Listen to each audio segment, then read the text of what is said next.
Así veo las cosas. Hemos estado hablando aquí de la inteligencia artificial, de las aportaciones de la inteligencia artificial y cómo va a cambiar nuestra vida en el futuro. Pero también la inteligencia artificial, ChatGPT y la tecnología puede tener efectos negativos en nuestros hijos si no sabemos cómo manejarlos. Y para que nos ayudara a lidiar con esto, hemos invitado a la doctora Erika Angulo, psicóloga infantil y terapeuta en salud mental.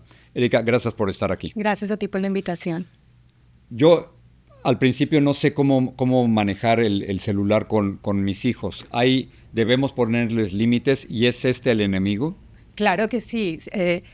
Yo siempre le digo a los padres que los límites protegen. Uh-huh. ¿Okay? Y darle al niño acceso a la tecnología sin ningún tipo de regulación es exponerlos a demasiados riesgos. Entonces, por supuesto, la tecnología o el proveerle a los niños del celular o del computador tiene que ir de la mano con ciertos acuerdos y reglas que protejan a los niños. Hay todo un debate en los Estados Unidos y yo creo que más allá de los Estados Unidos de cuál es la edad mínima en la que uno le puede dar un teléfono celular. El argumento de niños de 8, 9, 10 es que todos sus amigos lo tienen. Ese es uno. Hay un nuevo argumento después de los tiroteos en las escuelas de que los niños deberían tener acceso todo el tiempo a su teléfono celular.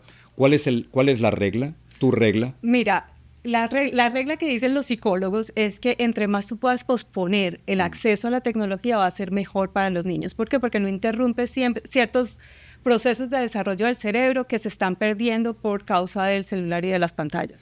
¿Qué edad entonces estamos hablando que sería seguro emocionalmente darle un teléfono a los niños? Yo no diría que antes de los 13 años. Antes de los 13. Lo cierto es que hay mucha presión, no solo de los compañeritos, sino que te puedo compartir mi caso. Yo tengo un hijo adolescente y cuando él entró a middle school, varias veces llegó diciéndome, soy el único que no tengo celular y la maestra pidió que sacáramos el celular y yo no lo tenía. Entonces no es solo los padres, sino también que la comunidad ejerce cierta presión. Cuando estamos hablando de inteligencia artificial y ChatGPT, muchos adolescentes temen que esta tecnología sea utilizada en contra de ellos, que por ejemplo vayan a utilizar su cara o su nombre y luego pongan imágenes de pornografía, o que los vayan a poner en situaciones totalmente incómodas y creen increíble ansiedad y temor. ¿Cómo podemos como padres evitar que eso ocurra? Mira, va a ser importante, de nuevo, no solo los acuerdos, sino alfabetización digital, ¿no? Dejarles saber a nuestros hijos que hay que tener ciertas protecciones, como por ejemplo no dar información, tratar de cuidar las fotos que ponemos, mirar la configuración de la privacidad que tienen nuestros hijos en los teléfonos y sobre todo lo más importante aquí va a ser tener una confianza, un diálogo con tu hijo para que tu hijo pueda venir a ti cuando pasen situaciones en donde se sienta en riesgo o incómodo. Los casos más dramáticos, por supuesto, son casos en que se utiliza la inteligencia artificial y culminan con el suicidio de los adolescentes. Y tú hiciste un experimento muy interesante, cuéntamelo. Sí, yo me metí a ChatGPT y empecé a simular que yo era una niña de 15 años que estaba teniendo ciertos síntomas de depresión y que sentía que nadie me entendía, ¿no? Para ver qué me decía ChatGPT y con lo que me encontré es que de una u otra manera él me fue guiando y me preguntó si yo estaba en riesgo, si quería acabar con mi vida o lastimarme y que si era así era importante que buscara a la ayuda de crisis que es el 988. O sea que mi experiencia fue que de una u otra manera ChatGPT me guió a buscar ayuda, a salirme digamos, de la tecnología y buscar ayuda humana. Claro, yo creo que finalmente eso es lo que todos necesitaríamos, ayuda humana. Me preocupa, conozco gente que está empezando a utilizar ChatGPT como su médico personal y yo no sé qué tan peligroso es eso. Yo considero que es bastante peligroso, por supuesto apenas van a empezar a salir los estudios con respecto a eso, pero ChatGPT lo que hace es replicar patrones de ciertos lenguajes que programaron, entonces no va en ningún motivo va a reemplazar la ayuda profesional, por ejemplo, de un psicólogo, porque un psicólogo va a tener en cuenta tu historial clínico, factores estresantes, tu vulnerabilidad individual, y sobre todo va a conectar y ayudarte en momentos de crisis que probablemente ChatGPT no va a poder hacer. Tú y yo estábamos hablando hace poco de esta combinación explosiva que es una mente que se está desarrollando y una tecnología muy, muy avanzada.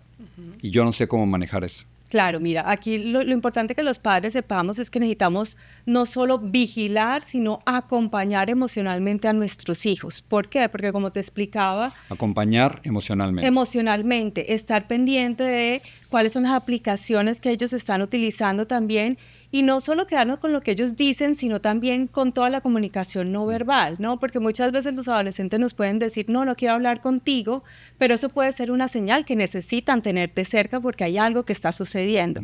Entonces, va a ser importante tener presente que como ellos están vulnerables, yo te comentaba que todo lo que tiene que ver con el control de impulso, en la adolescencia todavía está muy inmaduro. De hecho, se ubica aquí en el prefrontal, en la parte prefrontal del cerebro, y eso no se termina de madurar, sino como hasta 25, inclusive 30 años. Y eso se combina con que la amígdala, que tiene que ver con todas las emociones intensas, está hiperactivada. Entonces aquí da como resultado que en situaciones de crisis ellos pueden llegar a tomar, digamos, ciertas decisiones que pueden poner en riesgo su vida. Ahora, yo entiendo la idea de acompañarlos emocionalmente y tratar de protegerlos, pero te estaba dando un ejemplo que es muy difícil manejar. Los adolescentes tienen acceso a videos de los cuales nosotros no tenemos. Cuando asesinan a Charlie Kirk hace 2 semanas, un par de adolescentes, una niña de 15 y un niño de 16, fueron los primeros que me avisaron. Y ellos vieron el video montones de veces. Yo a propósito he tratado de no verlo porque es durísimo. ¿Cómo los protejo? Mira, uno protege cuando escucha. Cuando escucha, porque cuando ellos lo están viendo, muchas veces su cerebro está tratando de procesar el impacto que les dio. Cuando hay un adulto regulado emocionalmente que está ahí para escuchar sin juzgar, para validar esas emociones, la preocupación que pueden tener, el miedo que pueden tener, lo que dicen los estudios y la neurociencia es que eso disminuye el impacto emocional. Entonces, por eso es muy importante el tener una escucha sin juzgar para nuestros hijos. ¿Qué pasa cuando hay un miedo real? Estoy pensando, tú y yo vivimos en los Estados Unidos, donde desafortunadamente hay muchos tiroteos y masacres en las escuelas. Ese es un miedo real. ¿Cómo le puedo yo decir a mi hija que no se preocupe, que no pasa nada?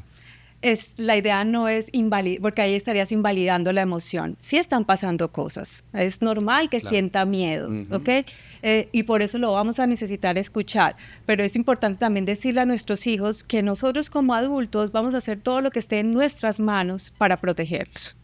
Claro, entonces me equivoco yo al decirle no te preocupes, no va a pasar nada. Claro, porque entonces lo que hace eventualmente va a ser reprimir esa emoción y la emoción queda en el cuerpo cuando se reprime. Entonces cuando un niño tiene miedo, el validar la emoción, el decirle entiendo que tengas miedo, yo como mamá, por ejemplo, también tengo miedo algunas veces, pero estamos haciendo todo para acompañarte. Cuando tú recibes esa emoción, la emoción disminuye.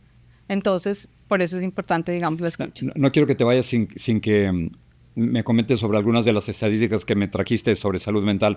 De acuerdo con la Organización Mundial de la Salud, 1 de cada 7 niños y adolescentes padece un trastorno mental. 1 de cada 7. Sí, son altos y yo creo que después de la pandemia esto fue incrementando.